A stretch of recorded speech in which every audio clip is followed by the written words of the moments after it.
خدا کے زندہ اور پاک کلام میں سے استثنا کی کتاب اس کا 27واں باب۔ پھر موسیٰ نے بنی اسرائیل کے بزرگوں کے ساتھ ہو کر لوگوں سے کہا کہ جتنے حکم آج کے دن میں تم کو دیتا ہوں ان سب کو ماننا، اور جس دن تم یردن پار ہو کر اس ملک میں جسے خداوند تیرا خدا تجھ کو دیتا ہے پہنچو تو بڑے بڑے پتھر کو کھڑے کر کے ان پر چونے کی استرکاری کرنا، اور پار ہو جانے کے بعد اس شریعت کی سب باتیں ان پر لکھنا، تاکہ اس وعدہ کے مطابق جو خداوند تیرے باپ دادا کے خدا نے تجھ سے کیا اس ملک میں جسے خداوند تیرا خدا تجھ کو دیتا ہے، یعنی اس ملک میں جہاں دودھ اور شہد بہتا ہے، تو پہنچ جائے۔ سو تو یردن کے پار ہو کر ان پتھروں کو جن کی بابت میں تم کو آج کے دن حکم دیتا ہوں کوہ ایبال پر نصب کر کے ان پر چونے کی استرکاری کرنا، اور وہیں تو خداوند اپنے خدا کے لیے پتھروں کا ایک مذبح بنانا، اور لوہے کا کوئی اوزار ان پر نہ لگانا، اور تو خداوند اپنے خدا کا مذبح بے تراشے پتھروں سے بنانا، اور اس پر خداوند اپنے خدا کے لیے سوختنی قربانیاں گزراننا، اور وہیں سلامتی کی قربانیاں چڑھانا اور ان کو کھانا، اور خداوند اپنے خدا کے حضور خوشی منانا،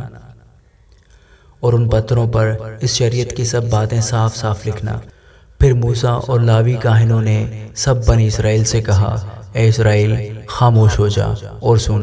تو آج کے دن خداوند اپنے خدا کی قوم بن گیا ہے، سو تو خداوند اپنے خدا کی بات سننا اور اس کے سب آئین اور احکام پر جو آج کے دن میں تجھ کو دیتا ہوں عمل کرنا۔ اور موسیٰ نے اس دن لوگوں سے تاکید کر کے کہا کہ جب تم یردن پار ہو جاؤ تو کوہ گرزیم پر شمعون اور لاوی اور یہودا اور اشکار اور یوسف اور بنیامین کھڑے ہوں اور لوگوں کو برکت سنائیں، اور روبن اور جد اور عاشر اور زبولون اور دان اور نگتالی کوہ ایبال پر کھڑے ہو کر لعنت سنائیں، اور لاوی بلند آواز سے سب اسرائیلی آدمیوں سے کہیں کہ لعنت اس آدمی پر جو کاریگری کی صنعت کی طرح کھودی ہوئی یا ڈھالی ہوئی مورت بنا کر جو خداوند کے نزدیک مکروہ ہے اس کو کسی پوشیدہ جگہ پہ نصب کرے۔ اور سب لوگ جواب دیں اور کہیں آمین۔ لعنت اس پر جو اپنے ماں باپ کو حقیر جانے، اور سب لوگ کہیں آمین۔ لعنت اس پر جو اپنے پڑوسی کی حد کے نشان کو ہٹائے، اور سب لوگ کہیں آمین۔ لعنت اس پر جو اندھے کو راستہ سے گمراہ کرے، اور سب لوگ کہیں آمین۔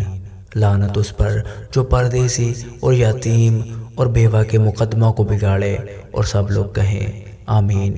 لعنت اس پر جو اپنے باپ کی بیوی سے مباشرت کرے کیونکہ وہ اپنے باپ کے دامن کو بے پردہ کرتا ہے، اور سب لوگ کہیں آمین۔ لعنت اس پر جو کسی چپائے کے ساتھ جمع کرے، اور سب لوگ کہیں آمین۔ لعنت اس پر جو اپنی بہن سے مباشرت کرے، خواہ اس کے باپ کی بیٹی ہو خواہ ماں کی، اور سب لوگ کہیں آمین۔ لعنت اس پر جو اپنی ساس سے مباشرت کرے، اور سب لوگ کہیں آمین۔